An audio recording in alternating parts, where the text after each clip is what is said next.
Hello friends, আজকে নতুন একটা ভিডিও নিয়ে চলে এসেছি মা মেয়ের চ্যানেল। আজকে হয়েছে গরম গরম ভাত আর বাঁধাকপি আর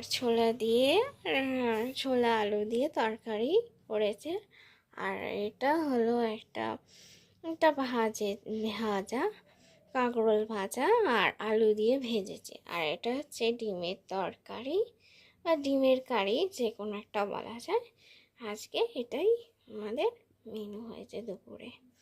আমার চ্যানেলটা যদি ভালো লেগে থাকে, মা মেয়ের চ্যানেলটা যদি ভালো লেগে থাকে, like comment share subscribe my channel, অবশ্যই সাবস্ক্রাইব করো, কমেন্ট করো, আর পাশে থেকো। ব্যাস, ধন্যবাদ।